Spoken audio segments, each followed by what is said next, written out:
Good morning. My name is Barney, and I'm an alcoholic. I don't think you're going to have any trouble hearing me. I ain't too smart, but I'm loud. But anyway, it's sure nice to be here in Cajun country. I came in here with my wife on Wednesday, and with Rita D. and with Peter from San Diego, and we went out Wednesday night and had crawfish etouffee and gumbo, and went to New Orleans for a night and ate up there. That's all we did is eat. And beignets and coffee and all that. It was just wonderful. And the hospitality and the warmth of the people here is something that is legend even in California. My sponsor Johnny H. has been here several times and told me how wonderful the people are. And he's right, they are. And we have felt very welcome here. And we have been well taken care of. And I want to thank Bubba and Helen and Bobby and Danny and all of the people on the committee who have been so wonderful to us and taken such good care of us. Like David, you can't get from where I was to where I am, and so it surprises me a little bit when people call me and ask me to fly some distance to come and talk to a people that I don't even know about something I don't do anymore.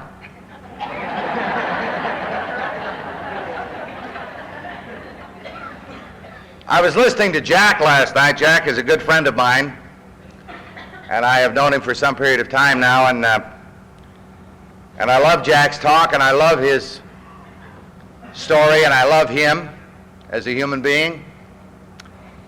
And what I heard last night was a good AA talk, and I loved it. And as with any good AA talk, which to me a good AA talk is when somebody is just telling a very straightforward, simple story about himself, telling a bunch of other drunks, or one other drunk, because it's the same thing in my view, what he used to be like when he was out there doing his thing, and what happened that got him here to Alcoholics Anonymous, and what it has been like since he has been here. And Jack did that. But Jack got me thinking, as good AAs do, about all my character defects. And Jack is one of those people, when he finishes his talk, and we had a Southern California convention in San Diego last week, and there was a speaker there that made me think that too. He finishes his talk, and my thought is, God, why can't I be more like that? You know, what's the matter with me? Why can't I be more sincere? Why can't I care more about people? Why can't I be more loving? You know, why do I have to be the kind of person I am? But it is the kind of person I am that makes me come to these deals, makes me go to AA meetings, because I am about as sick as anybody I ever met. And I have been sick in sobriety as I was sick while I was drinking. And I need to be rejuvenated, and I consider, and Peter and I were talking about this last night, I consider these kinds of affairs, these deals, you know, we have these deals. We got more of these deals all the time. You know, we have our meetings, and we go to our local meetings, and sometimes it's 4 or 5 people, and sometimes, as the case of my home group in Los Angeles, it's 1,200 people every Wednesday night. But we got our meetings, you know, we got our local meetings, and we have our local meeting there in La Jolla, California on Saturday night, and we catch, you know, 350 in there every Saturday night, something like that. But I go to meetings where there are small numbers of people and we gather together, but then periodically we find it necessary to do something like this. And I'm convinced now, having been here for 3 days, that God is a Cajun, but and he probably lives in Lafayette, I think. Maybe Broussard, I don't know, he visits Broussard a lot.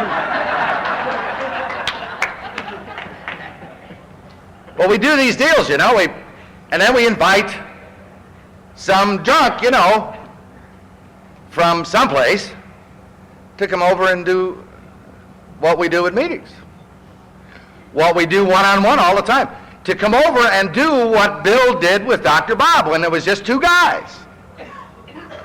To just, kind of say, well, I used to do that. I used to drink like that. Here's what I went through, and I don't have to do that anymore.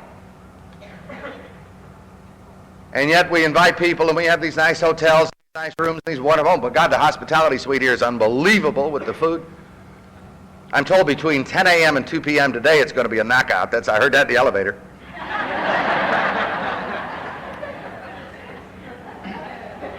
But I got thinking last night, what do we do this for? What are we doing here? I was thinking that last night. What are we doing here? What is this? Is it the speakers that make this kind of a deal what it is? No. Because if I died yesterday, it'd be another guy here. If I got drunk yesterday, it'd be another guy here. Be anybody in this room. Any drunk in this room, and they'd be up here, and it would be fine. Is it the chairman and the guys that run it, the people that make it all happen? No. Same story. Because when Bobby and Bubba and the rest of us are dead, there will be a Cajun conference. And drunks will come probably someplace like this and sit around and tell one another about themselves. Because alcoholics love to talk about themselves. That's what we do, Is it the people that have to make the tapes, and is it the coffee maker? Probably the most important job in the joint.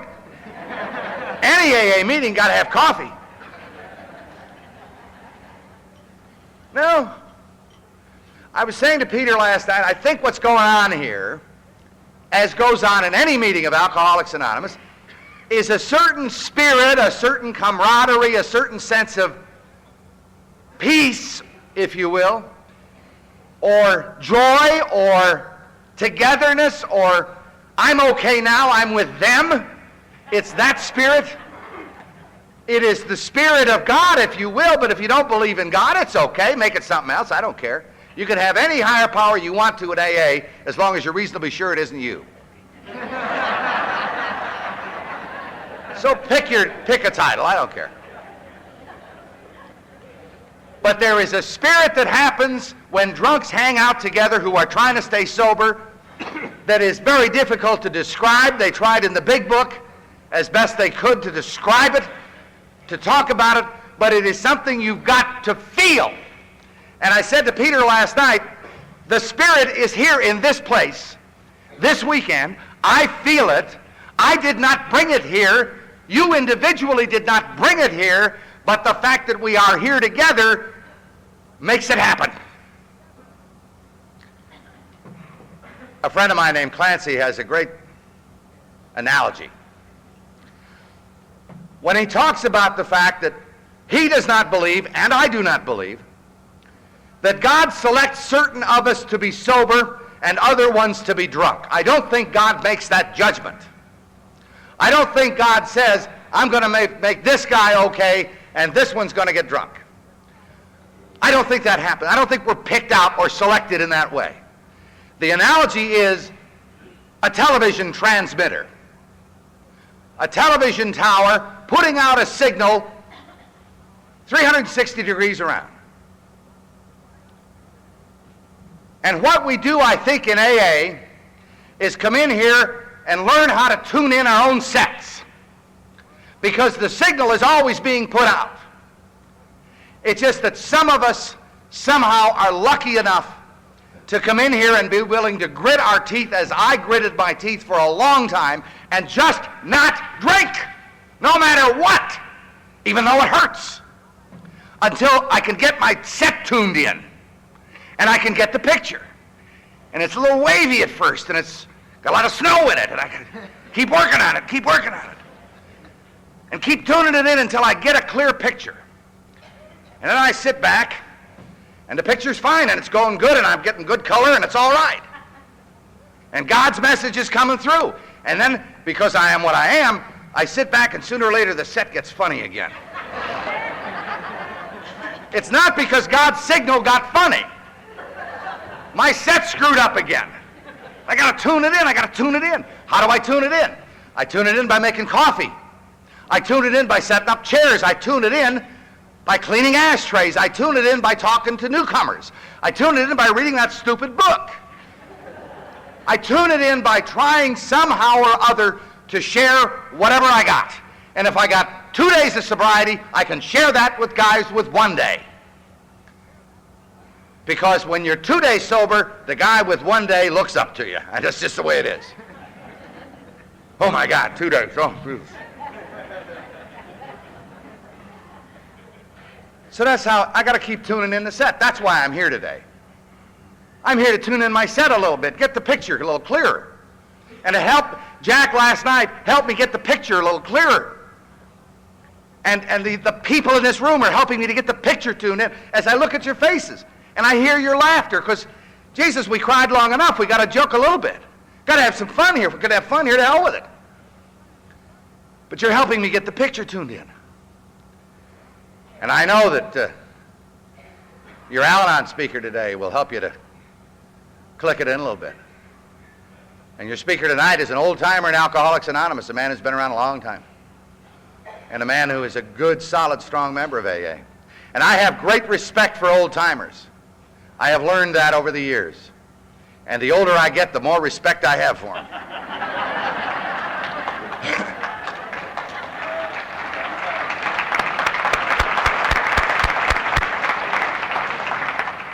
But I know that he's going to help tune in the sets. And I know your speaker tomorrow morning is a wonderful woman that I heard in Albuquerque 3 years ago, and she's going to help us tune in. And she's a wonderful member of AA. So we're going to enjoy the weekend, you know, and we're going to have some fun, and we're going to eat too much and kick around, drink the coffee, but it's all going to be the spirit of AA. And I'm surrounded by it, and I'm thrilled by it, and I'm forever grateful that it's here.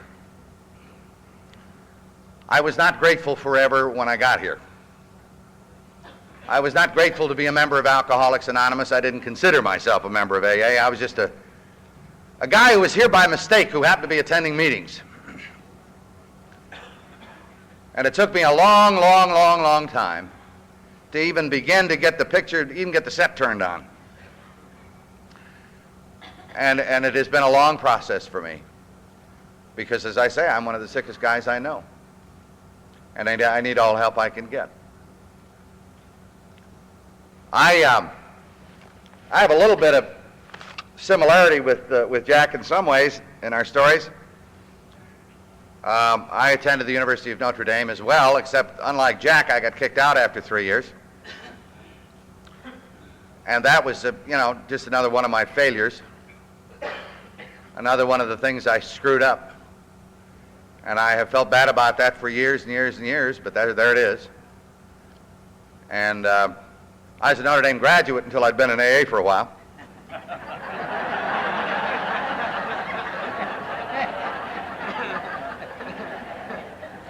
And I ran into a Notre Dame graduate, and something happened. He looked at me at a meeting, and somebody said, I went to Notre Dame, and he went to Notre Dame, and he said, what year did you graduate? And for the first time ever, I looked at another human being and said I didn't. I got thrown out after 3 years. And I didn't even get thrown out for drinking. I got thrown out for having a bad attitude. Because at the time that I was in college, I wasn't drinking much, if at all. A little bit of beer here and there, no big deal. I just wasn't drinking much. I just had a bad attitude. I don't know where that came from. I grew up on the south side of Chicago in an Irish Catholic neighborhood. We didn't have any money. We grew up in what they called six flats. And my dad never made a lot of money, but we didn't know that we didn't have a lot of things because everybody else in the neighborhood was in pretty much the same position. I was a very fortunate young man in that I got a great education. The Dominican nuns in grammar school and the Carmelite priests at Mount Carmel High School in Chicago and the Holy Cross Fathers at Notre Dame did the best that they could. They tried with me for a long time. They did teach me how to read and write. Otherwise, I would have probably starved to death. But what I could never get from those people was the message that they kept trying to penetrate, which was a set of rules for living that would make me feel okay. What they were trying to teach me, I think, for years was, if you behave this way, you're going to have a good life and you're going to feel better about yourself. And if you feel better about yourself, you're going to behave better toward others. And it's going to be a good life. Now, they tried to teach me that, but I never got it. And I had a sense, as Jack did, having come through all of that education and all of that training and all of that theology at the University of Notre Dame, by the time I was 20 years old, I really don't think either I didn't believe in God, which I think is probably the case, or it just didn't matter. I was perfectly prepared at any given moment, in any saloon, anywhere, to argue the existence of God. But I could argue either side of the issue because it didn't matter to me. And I could win the argument. I could prove to you God exists. I could prove to you God doesn't exist. It was an intellectual gymnastic with me. It had nothing to do with what our book talks about, a conscious contact with God. That I never had.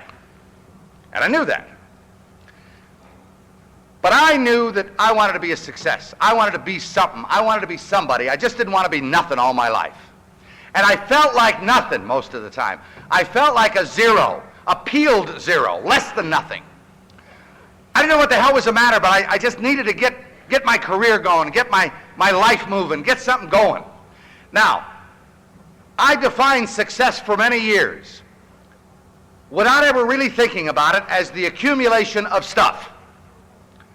I figured if I could just get enough stuff, I'd be okay. And it seemed to me as I looked around the world that that's the way it was. Stuff is what it's about. You got to get a lot of stuff. Cars and houses and clothes, and after you get a lot of stuff, then I'm going to feel like I'm somebody. And then they're going to know I'm somebody. They're going to see this car I'm driving. They're going to know I'm okay. And I'm going to feel better. And I got a lot of stuff. Oh, I got a lot of stuff. Wow. Because accidentally I fell into a business that allowed me to make a lot of money. Accidentally. Stumbled into it. Happened to be good at it from the get-go, or I wouldn't have tried. It was just one of those things. Because I'm not a guy that'll work at anything. If I ain't good at it right now, I ain't going to try no more. Never could play baseball, couldn't hit a baseball, lousy athlete, terribly coordinated. Never could play golf, tried for 20 years. Never got any good at it. Told that to my sponsor one day, and he said, well, because he's a good golfer. He plays real good golf. And I'd say, how come, some guys you just coordinated and you play so well, and I just feel like such a goof. I can't hit the damn thing. He said, well, it may have something to do with the fact that I hit 200 golf balls every day on a practice tee. But see, practice was never my long suit. Working hard at something was never my long suit. I hate hard work. I'm going to just get it now. And I want to be the best at it now. And if I'm not, I got to walk the other way. But I was getting a lot of stuff. I went in the radio broadcasting business. And then I went into television. And by the time I was 26 years old, I was the anchor man for a television station owned by ABC in Detroit. And I was very successful, and the ratings were good. And I was making a lot of money, and I was getting a lot of stuff. By that time, I had gotten married, and we had 6 children.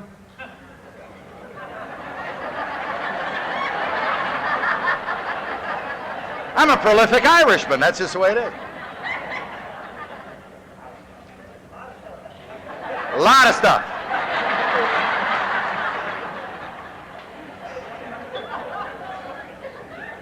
Well, we were very successful, and they were flying me and the other guy that worked with me into New York, and they were buying us show tickets and candy and champagne, and we were celebrating life. And it was a wonderful time, and we were just having a great time. And I'll tell you what, when you're 26, 27, 28, you don't think it's ever going to end when it's good, baby. It's just going to go on forever this way. And because, see, look, I don't deserve it to begin with, but I got it, and why would it ever end? I never had it coming. And I knew that, because down deep inside of this 6'3" frame is this little wimpy guy, see? And he's about 12 years old, But he's not 12 like these guys down here. I can tell these guys are together. This guy is 12 and frightened. This guy is 12 and scared of growing up. This guy is terrified of life and doesn't understand it and knows that they don't understand him, and he just walks around all the time wondering what it's all about. Now that's all right when you're 12. When you're 28 or 9 and you're making a lot of money, it gets a little weird. But I felt strange, and I felt out of place, and I felt inadequate. Jesus, I felt inadequate sometimes. And I felt sensitive. More sensitive than anybody I knew. I felt things more deeply than you did. I always knew that, secretly. Oh, I know if I say something to hurt your feelings, I hurt your feelings. But if you say something to hurt my feelings, you kill me. See, and I know that. I'm just more sensitive than you are. And you have to understand that. You have to treat me with special kid gloves just to make me feel even. So my response to my sensitivity and my fear and my inadequacy and my response to feeling so weak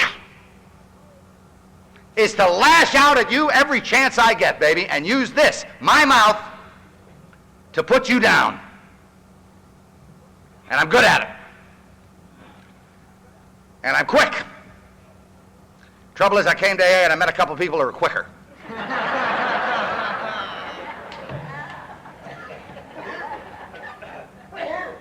But I felt badly about me. I just felt there was something inside of me. God, what's the matter with me? From the time that I was 7 or 8 or 9 years old, I knew that I was a moral leper, and I didn't like that about me. I didn't want to be rotten, no good to the core, but I was, and I knew that. There's just something corrupt in me, and I don't know what it is. There's a part of me that's just rotten. First of all, I don't care about anybody. Love anybody? Hell, I barely like them. I just want me to feel good. And I want you to work at that. That's all I know. And I just get more stuff and then I'll be okay. And the more stuff I got, the less I felt good. Because I was always frightened I was going to lose my stuff. I was afraid they were going to find out what I don't know. Find out I wasn't smart enough. Find out I wasn't good looking enough. Find out I wasn't articulate enough. Find out that I didn't have it. Just find out I couldn't measure up to their lousy standards anymore. That's tiring. It's exhausting when you feel that way. You're walking around in life and you're trying to, see, here's the problem. You're trying to look normal. You're trying to look like you fit. You're trying to look like they do. You kind of watch them and you try to act that way. Cut your grass, take out the garbage, wash the windows. Try to look like a father, a husband, and an employee. Try to look like you're interested. But after a while, simulating interest gets tiring. Because life is not fair, and because they don't understand me, and I have pressure on me all the time. I got money pressure, I got bills coming in, I got all these kids to feed. I've got this wife who's just on my case all the time. Seems like she just never eases off. I got these bosses who look at me funny. They want me to perform every day. And sometimes I don't want to do that. But it's their lousy, grubby money. And if they don't give me the money, I ain't going to get no more stuff. And that's pressure. Now, magic, wonderfulness happened to me somewhere in my middle 20s. I made the magic discovery that every alcoholic sooner or later has to make. And I never wrote it down. No lights went on and I wrote something down, But I know it happened back in there somewhere. I made this wonderful discovery. And it was so simple. When I drink, I feel better. Woo, boy. A lot better. Isn't that simple? Isn't that? It's so fundamental it almost escaped me. But that's how it was. If I was happy and life was good and the ratings were up and I was feeling fine, I drank and I felt better. if I was down and depressed and looking at the real world, and I drank, I felt better. Anytime I drank, I felt better. Now, there's this one little problem. And it's so sad, almost break your heart. Whenever I drink, I don't seem to be able to stop. It's the damnedest thing. And what the hell that is? I just keep drinking. And I get real drunk. Real drunk. And then I have these peculiar things happen to me. I travel a lot. I didn't start out the evening with a plan to travel. I was okay where I was. But a few drinks later, it seems like it's going to be better over there. And so I move from bar to bar. And I travel sometimes from city to city. Occasionally I travel from country to country. I lose my car. I can't remember. There's the problem. I can't remember sometimes. It's just sad. I must be having a lot of fun and I can't remember it most of the time. And it just breaks your heart. You wake up in some strange place like, Miami, and the last thing you could remember was having a couple of drinks in Detroit on Friday night. Here it is Saturday afternoon, and you get home and the inevitable question is, where have you been? You can't remember. I mean, you knew you were in Miami, you just don't know how you got there. It's embarrassing anyway. You don't want to answer those kind of questions. And they don't understand. Social drinkers, they don't get it. They're the sickest people I know. I mean, a real social drinker. Did you ever meet one of them? Oh, God. I mean, you're having a party, and you're going around, and you got your bottle, and you're pouring them a drink, and you give the social drinker a drink, and then you're moving around, and you're giving everybody else a drink, and while you're at it, you're having a few yourself, and you're working around the room, and you get back to the social drinker, and he ain't finished it. And you say, come on, baby, we gotta have another drink. You know what the son of a bitch will say to you? I don't think so. I'm beginning to feel it.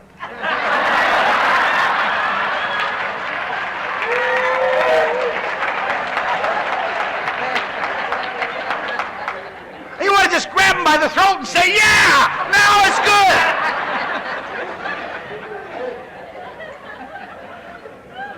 good. The very feeling that I'm after, social drinkers don't like.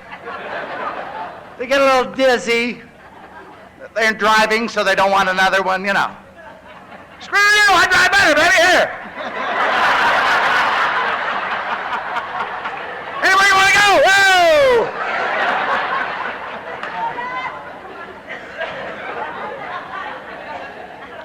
No, I don't think I'll have another drink. I have to work tomorrow. Oh, Jesus.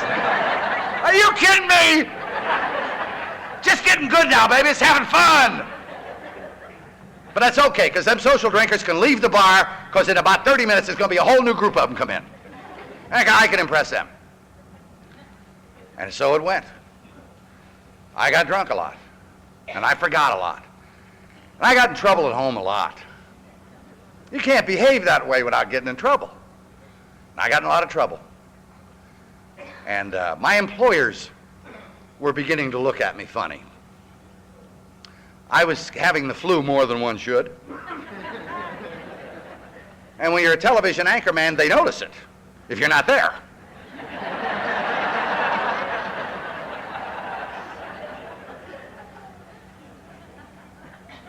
And my reputation was beginning to get around. And there were little hints dropped here and there. And my own brother said to me one time, he said, you're just ruining your family. You're destroying your life here. You're drinking too much, Barney, don't you understand? Why don't you stop drinking? Oh, for heaven's sake. I've tried that. I've gone on the wagon lots of times just to get her off my back, just so I get my head cleared up a little bit. I've gone on the wagon, baby. I stopped drinking. I've done it. One time I was 8-9 days without a drink. You know what happens to me? Oh, first day or two are all right.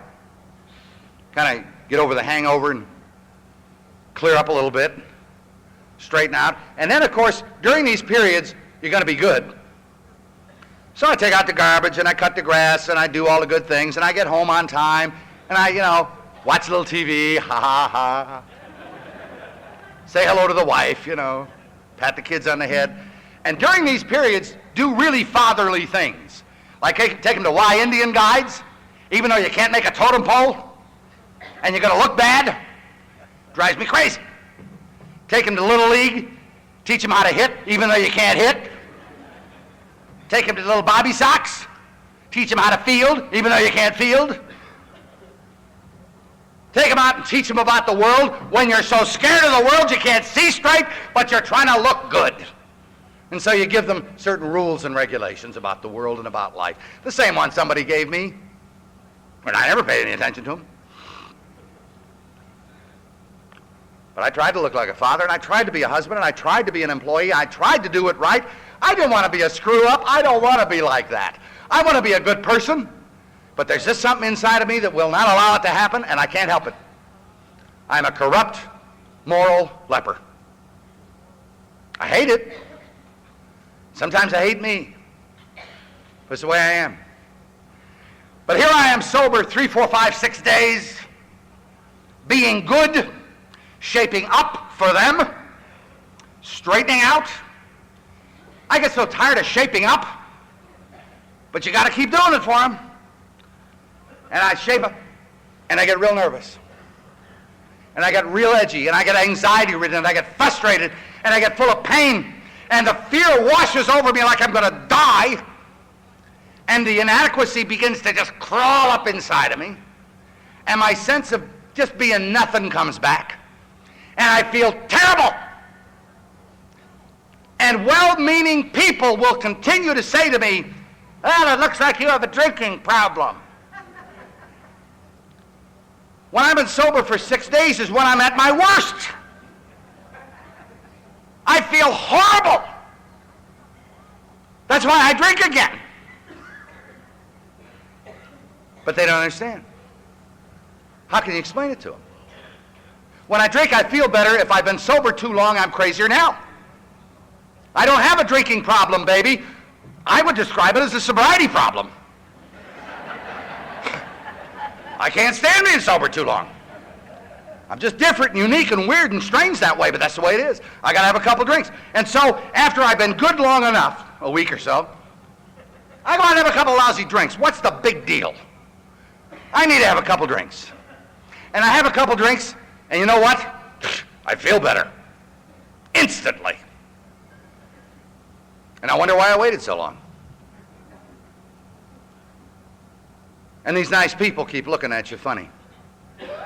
Look like you were doing fine there. They say things to you when you're doing these periods of sobriety like, oh, your eyes have cleared up and you're just not so puffy in the face as you were. And you're coming home at night, it's so nice. And you want to rip out their jugular vein.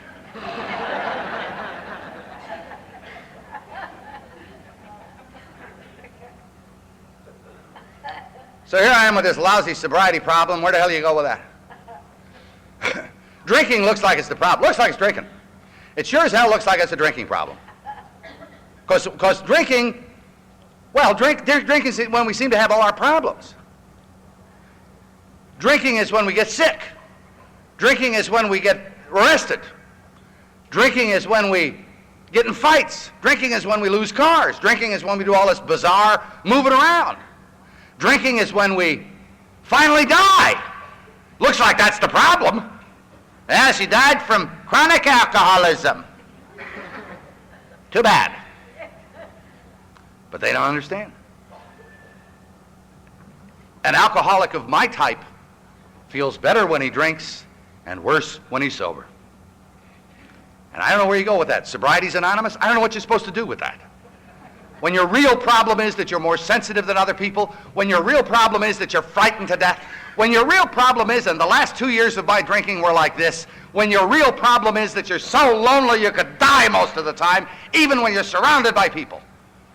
I just sit there and I can't talk to anybody and I feel crazy. And I'm lonely. And I see a group of people over at the bar and they're laughing and they're having a good time, and I used to do that. And I can't even get the hell off the bar stool to go over and talk to them anymore because they're not up to my standards. Just give me another drink and leave me alone and give me another drink. And so loneliness became a big part of it. Finally, my wife divorced me. She thought that I was alcoholic. You know why? Here's why, and I'll admit this. When I drink, I look very alcoholic. So it's easy to make that mistake. But I know that's not true. I have a responsible job. I am a responsible person. I have this family. I haven't abandoned my family. I have stuff. I got a house, I got cars, I got clothes, I got some stuff here. I vote, for God's sake. Don't look like alcoholism to me.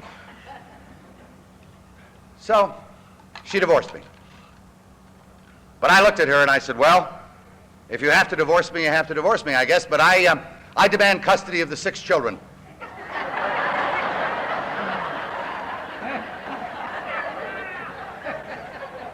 She said, okay.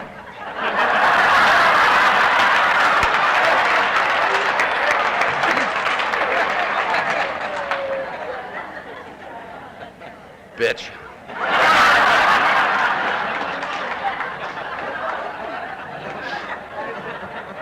Straighten out, and here we are in California, she's divorcing me.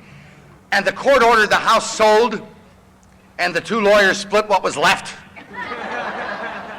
I had an enormous resentment against lawyers for a long time. But now I get back at them. I sponsor a couple.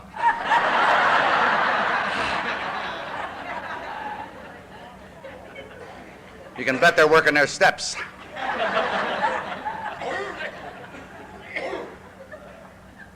But here I am, I don't have a house. I move in this apartment with my 6 kids. I'm in Santa Monica, California, in this crummy apartment. And I don't know what to do. She's gone. My stuff is gone. My credit card looked like a Christmas tree. The TRW was a mess. I had no credit left. I was just in bad shape. I don't know what other people do when they feel like that. I don't know what other people do when the chips are down and the jackals are leaping at their throat and life is really screwing them to the wall. I don't know what other people do. I drink. And I did. I got drunk. Went out and had 2 quarts of scotch and a half a bottle of Jim Beam. That ought to be enough. And about 3 o'clock in the morning, I sobered up, and that was scary. My body was drunk, but my mind was sober, and I didn't like it. I didn't like that feeling, because I'm drinking to get there, baby, and I'm not there. I was there, and now I'm gone now. I'm sober. Jesus! And I'm making my phone calls, because I always call a lot of people in the middle of the night. And they're all hanging up on me, and I don't understand why they were doing that. Mistreating me again, of course. Everybody hung up on me that night. Even my brother hung up on me. And I'm going through my wallet, and I'm looking through cards. I kept my phone numbers and little pieces of paper in my wallet. And I ran across a card that a guy had given me about 5 or 6 months earlier. Now, this was a nice man that I met who got talking to me about drinking. Not because he wanted to, but because I asked him. See, I noticed he didn't. And that struck me as a little weird. I was a little curious about people like that. I said, I noticed you don't drink. He said, that's correct. And he went on to tell me that he was an alcoholic. Woo! Right out. Boom. Said it like he was proud of it. And he just seemed such a happy guy. And he handed me this card and he said, if you ever think you're having a problem with your drinking, why don't you give me a call? And I said, well, maybe if I ever run into anybody like that, I'll recommend him. Thought the guy was goofy, but for some reason or other, here's this card in my wallet, and I ran across it that night, and I figured, honest to God, the only reason I call this guy, I figured they like to talk to drunks, and I was drunk. My head is sober, my body is drunk, and I'm making phone calls. So I called this guy up, and I said, look, I got to tell you right off the top, I'm not alcoholic, all right? That's not why I'm calling you. He said, I know, social drinkers call me all the time at 4 o'clock in the morning.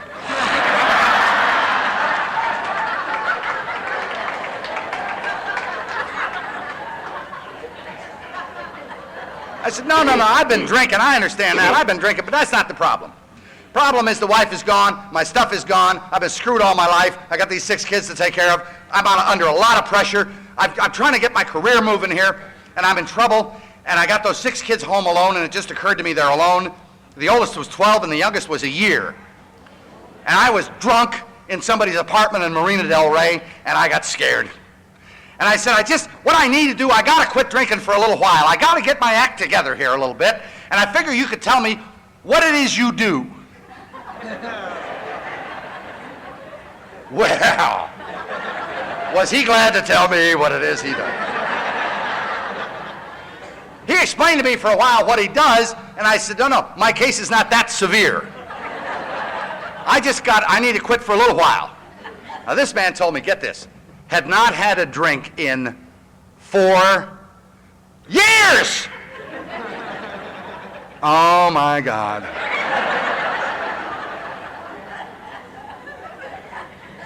That's scary. Whew. Thank God I'm not one of those. No way, baby. I need about 90 days. I got to get my act together.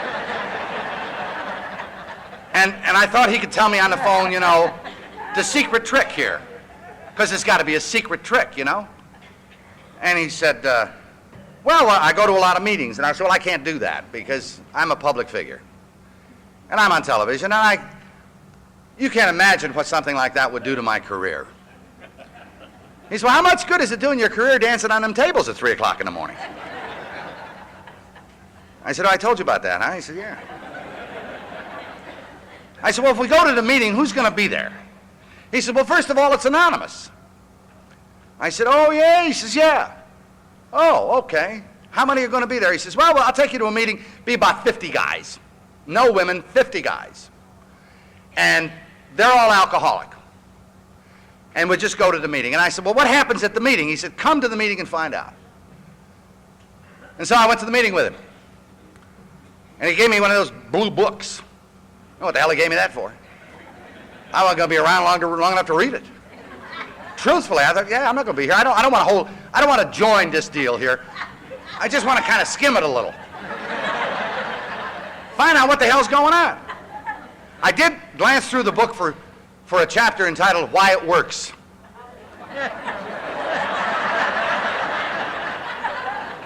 Never found it. They got one in there called How It Works, but that's a lot of God stuff in there. They got here, these steps. And it's a lot of God stuff right away. Don't mess it around. Boom, right at you. Second step, baby, is a strong implication in there. So I don't want to read that. Boom, forget the book. But this guy seemed to think these meetings were really fun. They were boring. Just night after night after night, same crap. You go and sit in some rooms. Some rooms were nice, some rooms were dingy, some rooms were small, some rooms were big, but it was the same crap. They read the same part of the book at every meeting, as if they can't remember it, for God's sake. Chapter 5 and How It Works. Back to that God stuff again. God could and would if he were sought. Oh, come on. I had 16 hours of theology at Notre Dame. You cannot trap me with this simplistic crap. I understand all the arguments for the existence of God. Please, don't. You're just irritating me with this stuff. It's simplistic for simple minds. And like Jack said last night, it just was too simple for a guy as bright as I was. So I ignored it. And then they read the traditions. I don't know what the hell that was. Something to quiet the crowd down after the coffee break. I don't know. Sometimes they'd read chapter 3, throw in a little something different. But there's a lot of, they could have read a lot of that book. Same crap. Chapter 5, How It Works. Here are the steps we took. And then some guy gets up there and seems really, really pleased to be there.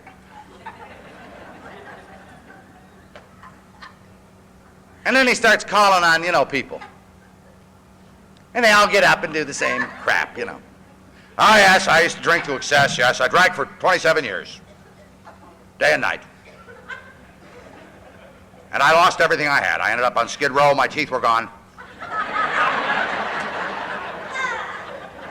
I tried to sell my blood to the Skid Row blood bank, but it was no longer up to their standards, and I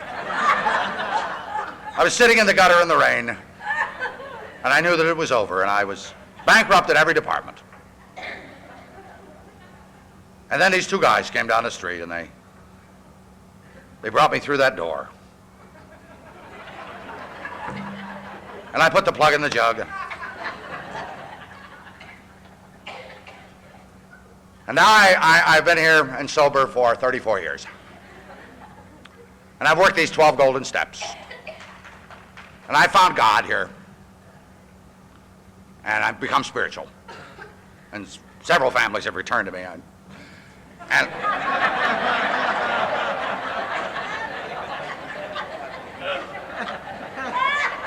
I now have $9 million. Drove up here in a beautiful car tonight, if you notice. Make any sense to me? And night after night after night, I kept hearing these kinds of things. And I finally said to this man who was taking me to the meetings, he became my sponsor. Seemed like everybody has sponsors, so I got a sponsor. And I finally said to this man, I said, apparently, now I know why I'm different from these people, why I'm not really alcoholic. He said, why? Well, I'm listening to this stuff, okay? And evidently when they stop drinking, they feel better. I've tried that dozens of times, and I never feel better. I get crazy. I'm not like them. He said, well, you know, all the simple cliche stuff, keep coming back, and one day at a time, and all this stuff. I kept going to meetings with this guy, and because I wanted to stay sober about 90 days, I really did. And I went to meetings, and I got involved in meetings because he told me action was the magic word, and so I got involved. I made coffee at a meeting, and I mopped floors at a meeting, and I shook hands, greeted people at a meeting. I didn't like doing that. I don't want to shake hands with people, especially not in here. I ain't gonna be here long anyway, and they might think I'm one of them, and I don't want to do that. I raised my hand as a newcomer because they look at you funny if you don't. But I didn't believe it for a minute. I'm a glutton, I'm not an alcoholic. And I went to meetings, and I went to meetings, and I went to meetings, and I did what they told me to do. I started talking to people newer than me. They kept getting drunk. And I kept going to meetings and going to meetings and going to meetings and feeling crazy. Feeling absolutely, totally crazy. Some nights, even after 3, 4, 5 months of sobriety, thinking about driving my car into a concrete barrier on the way to the meeting, just to head, so I didn't have to go to the meeting.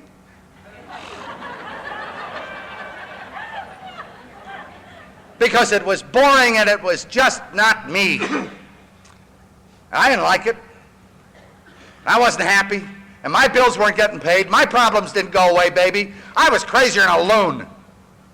And I was beginning to realize it, and I didn't like it.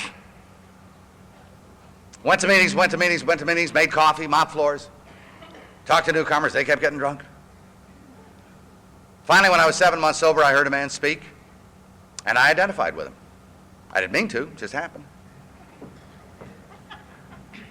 And I went up to this guy after the meeting, and I said, Jesus, if what you're saying is true, I may be alcoholic. And he said, how long are you sober, kid? I said, 7 months. He says, aren't you the guy that mops the floors on Tuesday night? I said, yeah. He's your quick study, aren't you?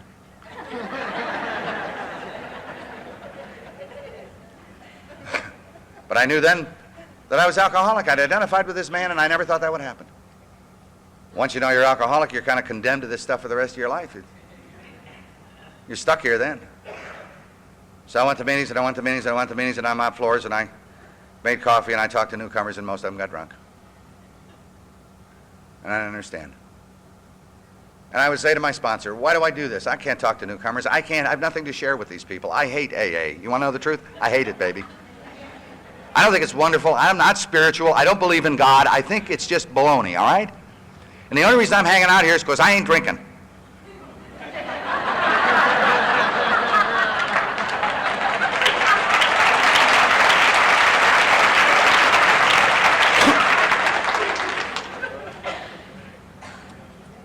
And he would say, just go get another newcomer and talk to him.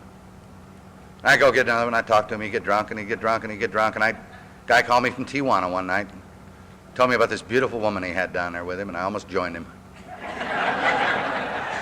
Well, what am I doing this for? What am I doing this for? This is crazy. And he'd say, you're not working with those guys to keep them sober. You don't have that kind of power. You can't even keep yourself sober, dummy.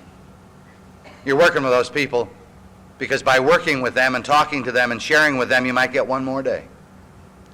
And if you stay sober that day, whatever you did with that man worked, even if he's drunk. And I didn't understand that. But that's what he told me. I finally met and married a gorgeous redhead in Alcoholics Anonymous.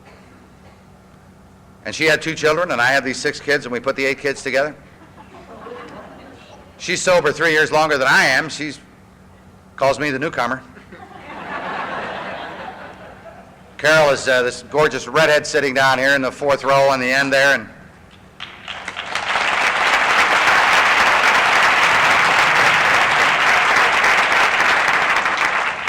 she celebrated 20 years of sobriety this year. And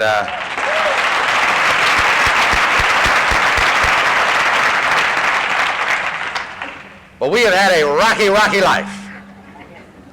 She had these 2 kids, and I had these 6 kids, and we're going to be, you know, what's it, the Brady Bunch. And we get married, you know, and it's all going to be all right now. Because I figure I'd just get some stuff and it'll be okay. Well, now that I'm sober, I got to get some stuff, right? Isn't that what it's all about? And so I got this big-time job back east. I was living in Philadelphia working for CBS back east. And they're paying me a lot of money, and we're getting some stuff. And some peculiar things began to happen. Number one, I found the AA not to my liking. It was different, and I translate different bad. If I go to a new area and I find an AA that I'm not accustomed to, it's bad. And it's always different. And they're not doing it the same way, and therefore they're doing it wrong. They got the same damn book and they're staying sober, but I can't see that. What I see is that they don't say hi to the speaker at the meetings. Hi, my name is Barney and I'm an alcoholic, and they just sit there and look at you. What I can see is they're not reading chapter 5 like we do in California. What I can see is they're not reading the traditions. I didn't even know what the traditions were, but they ain't reading them. They don't celebrate birthdays there. In California, we celebrate birthdays. We have birthday cakes, and we sing happy birthday. Back there, they call them anniversaries. And they don't get, when you sponsor somebody in California, we call them babies. Back there, they call them pigeons. Call them pigeons here, too. I don't understand that. I went up to a guy one night, I said, hey, how come you people call them pigeons? He says, on account of what they do to you.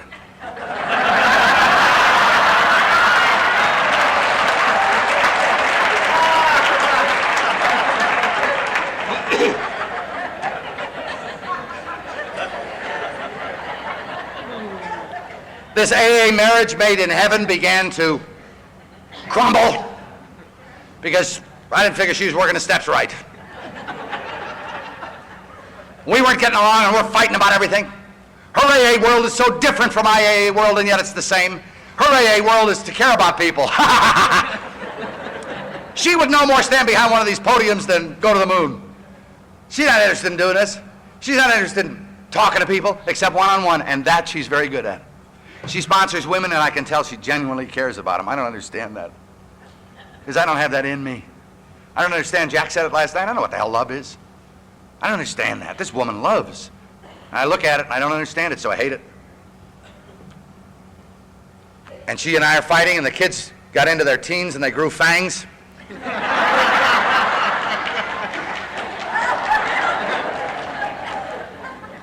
They started doing weird things like drinking and using drugs, which upsets an alcoholic very much. I couldn't seem to fix them. And the oldest boy was out there. I mean, he was really doing a number. He used everything. The only thing that saved that kid's life is he's terrified of needles. Other than that, he was doing it all, baby, and dying. And there was nothing I could do to stop him. I took him to AA when he was 21. He ran away. I took him to AA when he was 24, got him a sponsor, and he ran away. And there was nothing I could do, and I got calls from the jail, and I got calls from friends of his. I didn't know what to do. And his mother every night lay there thinking the call is coming and he's going to be dead, and there's nothing I can do. And it was terrible. And these other kids are just flat not listening. They don't care what I think. And that bothers me a lot. because I feed them. I give them stuff. They gotta care what I think. They don't. They got their own agenda. And the ratings weren't going up, and the people at CBS were looking at me funny, and I was beginning to feel real nervous because, see, since I didn't like those AA meetings, I didn't much go to them. I just kind of went my merry way because I was trying to be successful and rich and famous. I wanted to be the richest man in the cemetery, baby, and I wasn't getting there very fast. And I was getting anxiety-ridden, and I was feeling fear, and I was feeling inadequate again, and I felt just crazy again. And I don't know what the hell's the matter with me. But I figured it was them. It's not me. I'm sober 3 years by this time. It's not me. It's them. Old man with 17 years of sobriety sat down with me one night and talked to me, and I told him what was going on. His wife I married wasn't getting along with me, and these kids are crazy, and the job's not going well. Life is a mess. And he says, how many meetings do you go to? And I said, that's got nothing to do with it. I'm sober 3 years. I'm okay. He said, how many newcomers you work with? I said, I don't do that anymore. I said, everybody I ever worked with got drunk. Whatever message I had, they didn't want. And besides, I said, I haven't met any newcomers here on the East Coast. He said, yes, I know. They go to those meetings you don't attend. He said, what are you doing about the third step? And I said, oh, come on. I don't believe in God either.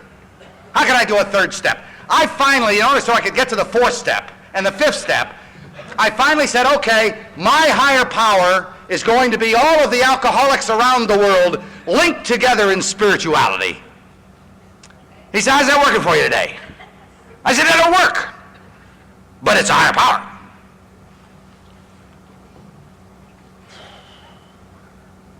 He said, would you like to feel better? I said, yeah, I'll do anything to feel better. I can't stand it. It's okay. Go to those meetings and put your ass in the chair and leave your head outside.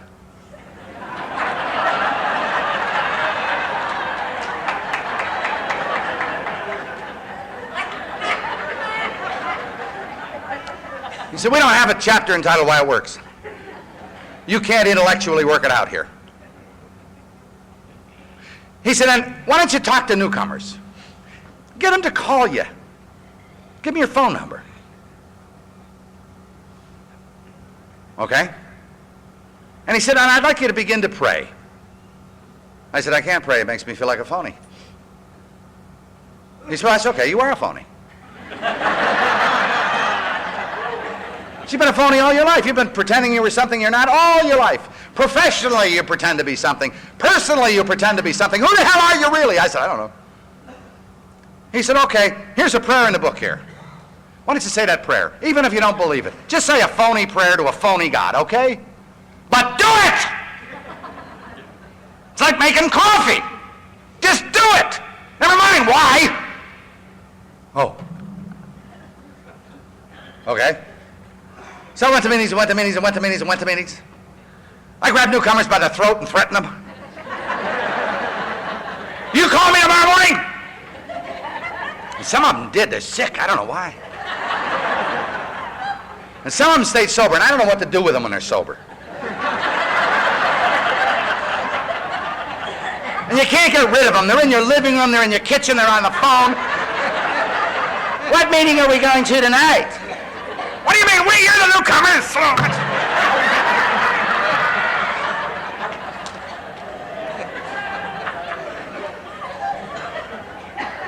How do you work the third step? I don't know, I've never tried that one.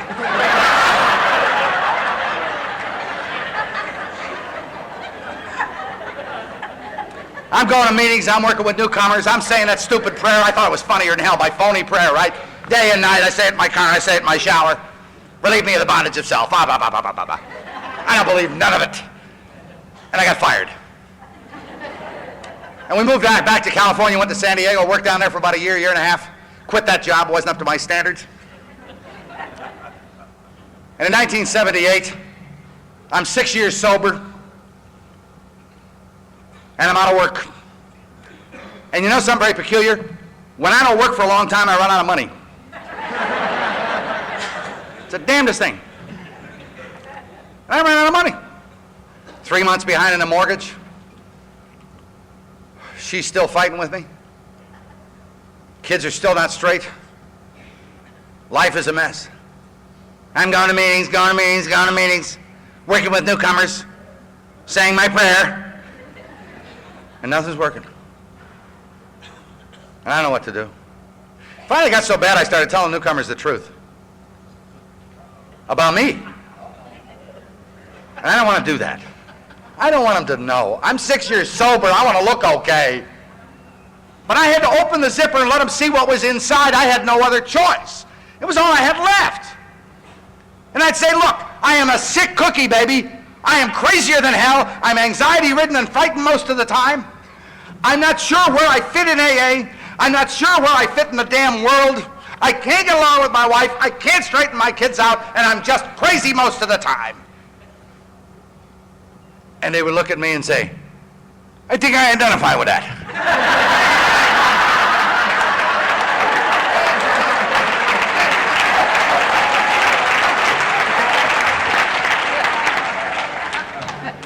I got some of the sickest people.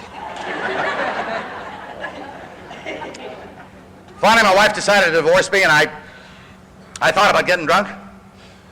I thought about it. I sat in front of a bar in La Jolla, California for 2 hours one night thinking about it.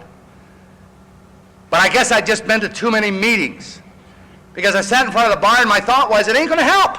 It's not going to fix it. It's not going to make it any better. And when you can't even drink anymore, you're screwed. You're just left with yourself. You're just left with nothing, which is what I am. And I went down to the beach and I was sitting there and it was midnight and it was March. It was cold outside. And I'm sitting there and I'm all alone on this beach and I'm crying, just sobbing my eyes out because life was so unfair. And I've been screwed again, and she's going to leave, and I haven't done anything right, and my work is terrible. I can't function. I got no money. I'm going to lose my house. And I start saying a dumb prayer. And I go, what are you doing that for? You don't even believe in God. And finally I looked up because that's where he's supposed to be. And I said, you SOB, I give up.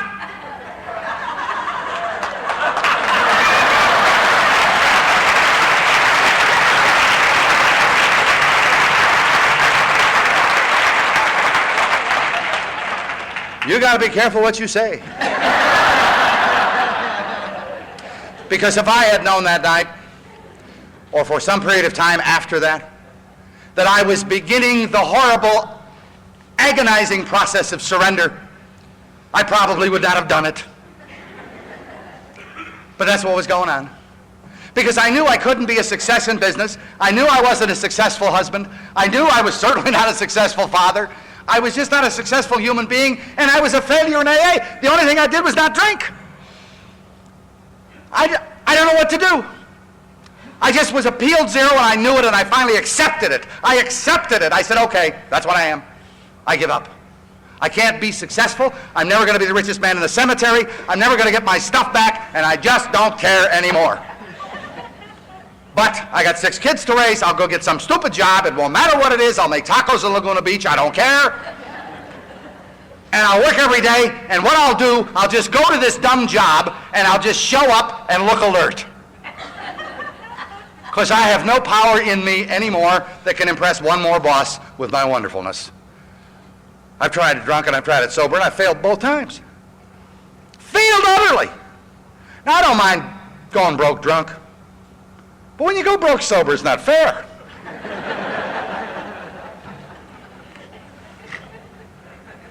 But I just decided I'll show up and look alert, that's all.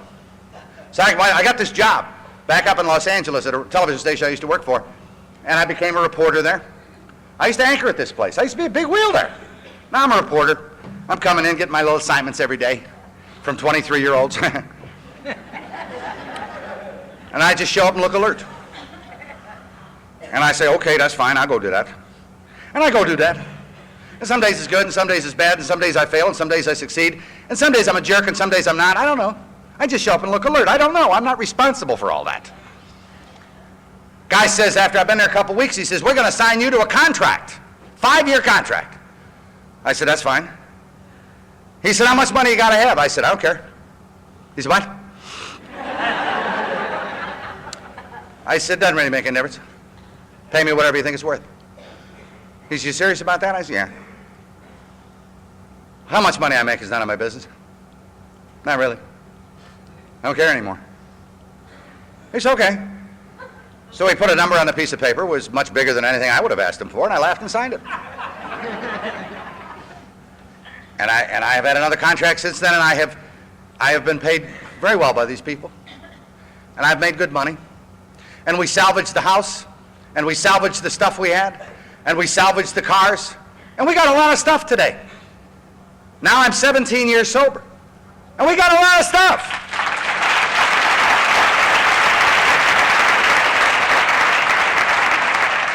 I appreciate your applause, but you did it, I didn't. But we got all this stuff, and we're doing all right. I got the house and the cars, and yeah, we got stuff. My wife and I today, I don't know what to do with her. I can't make her happy. I can't make her love me. I tried. Nothing was working. Tried to fix that broad for years. She can't be fixed. Finally, I gave up with her. Gave up. Surrendered. I just do at home what I do at work. I just show up and look alert.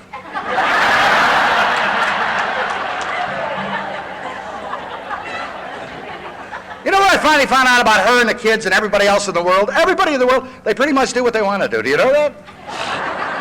Did you ever notice? So all my fixing and all my working and all my pressure wasn't working anyway. All I could do with my kids was be some kind of an example, and up till that time I had been a horrible example. But I tried to be then a good one. Show up, look alert, look interested, simulate interest some days. Oh, you got an A in school, good. I mean, I don't care. Some days I care, some days I don't. And the days I don't care, I got to simulate it. Just, yeah, that's good. And try to be what I try to be with the people I sponsor. I'm not God, I can't fix people. I can't make anybody good. I can't take care of relationships. I can't take care of money problems. I can't take care of the things that happen to people. All I can do is be available to listen to them and share a little bit of me with them. And tell them I've been sicker than you, baby, and I've survived. You know, it's all right. You walk through the tunnel, there's a light at the end, you can't see it. But you come hold my hand, we walk through the tunnel together. Walk through the tunnel together. And then there'll be a light. Trust me, it's there. I can see it, he can't see it. I'm not in his pain. He is. That's all. So I got this good marriage. Carol and I, just crazy about one another today, and have this great relationship most of the time, and she's a wonderful member of AA, and I do my thing, and she does her thing, and we have a good life. And the kids are just in great shape. I can't believe it. In spite of us, they did fine. I got a kid who's a doctor. Believe it or not, he's a urologist. He's never going to touch my body. I got a kid who's selling for Turner Broadcasting, travels all over the West Coast. He took us to dinner in Houston the other night. Credit cards and stuff, you know. It's fun. He's married. He's got a little baby. She's crazy, wild, little Irish redhead. And I got daughters who work in television production in Hollywood, and they're married, and they're doing really well. And I have a son who plays professional baseball, just got through in Italy, played in Italy. He married this absolutely gorgeous girl from Mississippi. Her mother is here today. She came over from Mississippi. She's not alcoholic or nothing. She just came over to say hello. Little jaunt from Mississippi. But they're living in Australia now. They were in Italy last year. He was the most valuable player in the Italian league. Now he's in Australia and he's playing baseball. He's going back to Italy next year. I have a daughter who's studying in England. She got a scholarship for a year at Sheffield University, and she's doing great. And our oldest boy, who very nearly died and should have died, and his mother thought he was going to die, and I thought he was going to die, has now been sober in Alcoholics Anonymous for 8 years.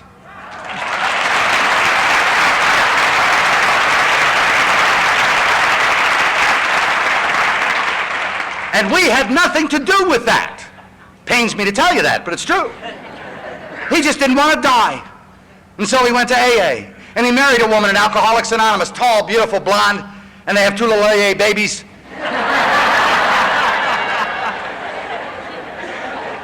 And we have a lot of fun. I spend a lot of time trying to convince them that I'm more sincere and love them more than Grandma. I give them goodies. I understand bribery. So I have this good life today. I have the good marriage. I have the good job. I have the stuff, okay? I have great kids who are doing well and healthy, and I feel better than I have ever felt in my life. I am a man at peace with himself, finally. I'm a man who has a degree of comfort most of the time. I have a lot of ordinary days, and I love it. And it's great. But I want to tell you something. If my stuff ever gets to be important to me again, I think the God I have come to understand in Alcoholics Anonymous has enough of a sense of humor that he'd probably take it away from me again. Because I think there was a message for me. And the message is, the stuff ain't it, baby. This stuff is not it. It's how you feel here. It's what's going on in here. It's how are you treating other people, because that makes you feel good. How many newcomers do you work with? That makes you feel good. How many meetings do you go to? That makes you feel good, baby. Even if the night you go to the meeting, you hate it. That's the message. That's the message.